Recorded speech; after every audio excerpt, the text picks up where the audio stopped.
హల్లెలూయా. దేవునామానికి మహిమ కలుగును గాక. ప్రభువైన యేసుక్రీస్తు నామంలో మీ అందరికీ నేను శుభాలు తెలియజేస్తున్నాను. ఈరోజు దేవుని యొక్క ప్రవచనం అంటే దేవుని యొక్క వాక్కు, దేవుని యొక్క మాట, దేవుని యొక్క వాగ్దానం. చూడండి, మత్తయి సువార్త 28వ అధ్యాయము 20వ వచనము.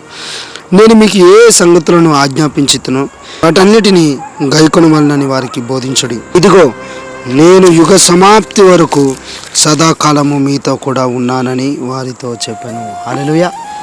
దేవునికి మహిమ కలుగుగాక. చూడండి, ఇక్కడ ప్రభువారు వాగ్దానం చేస్తున్నాడు. ఏంటంటే ఆయన వాగ్దానం ఏమిటంటే యుగ సమాప్తి వరకు సదాకాలం ఆయన మీతో ఉన్నాడు. ఈరోజు నాకు ఎవరు లేరు, నేను ఒంటరిగా ఉన్నాను, నాది ఒంటరి జీవితం అయిపోయింది, మా కుటుంబ సభ్యులు పట్టించుకోవట్లేదు, మా బంధువులు పట్టించుకోవట్లేదు, నా భార్య నన్ను పట్టించుకోవట్లేదు, భర్త నన్ను పట్టించుకోవట్లేదు, మా పాస్టర్ గారు నన్ను పట్టించుకోవట్లేదని మీరు బాధపడుతున్నారు.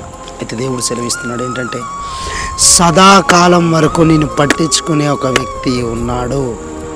ఆయన దేవుడు. ఎవరు నేను వ్యతిరేకించినా ఆయన నిన్ను వ్యతిరేకించాడు. ఎవరు నేను అసహించుకున్నా ఆయన నిన్ను అసహించుకోడు. ఎవరు నీ గురించి తక్కువ మాట్లాడినా నీ దేవుడు ఎన్నడూ నీ గురించి తక్కువ మాట్లాడు. ఎందుకంటే ఆయన నిన్ను ప్రేమిస్తున్నాడు. ఆయన సదాకాలం వరకు నీకు తోడుగా ఉన్నాడు. ఈరోజు నీ పరిస్థితి, నీ స్థితిగతి ఏదైనా సరే, దేవుని యొక్క కుమార్తె, దేవుని యొక్క కుమారుడు దేవుడు సెలవిస్తున్నాడు సదాకాలం వరకు ఆయన నీతో, సదాకాలము నువ్వు మరణించే లాస్ట్ సెకండ్ వరకు ప్రభువారు ఇక్కడ నీతో ఉంటారు. నువ్వు ఎప్పుడైతే కన్ను మూస్తావో నెక్స్ట్ సెకండ్ నీ కన్నుల ఎదుట ఆయన నిలబడబోతున్నాడు. నీ సమస్యల నుంచి నేను తీసుకొచ్చిన దేవుడు ఏ విధంగా నిన్ను వదిలేస్తాడు? నేను ఆయన విడిచిపెట్టలేదు. బాధపడకండి, దేవుడు నన్ను విడిచిపెట్టాడు, నాకెవరూ లేరండి, ప్రాఫెట్ గారు దేవుడు నన్ను విడిచిపెట్టాడని మీరు బాధపడుతున్నారా? అయితే దేవుడు తెలియజేస్తున్నాడు, ఇదిగో సదాకాలం వరకు నేను నీతో ఉన్నా, నేను నీ పక్కనే ఉన్నా. ఇదిగో ఈ వీడియో ద్వారా నేను నా సేవకుని ద్వారా నీతో మాట్లాడుతున్నా, నేను ఉన్నాను అని దేవుడు ఈరోజు నీతో మాట్లాడుతున్నా.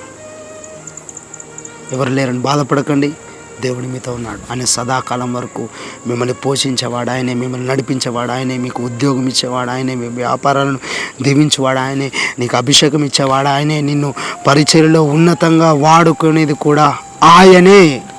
ఆయన సదాకాలం వరకు నీతో ఉన్నాడు. God bless you. దేవుడు మేము దీవించిన గాక. ఈ యొక్క ప్రవచన వాక్కును ప్రభు ఈరోజు నీ జీవితంలో స్థిరపరిచి నెరవేర్చును గాక. ఆమేన్.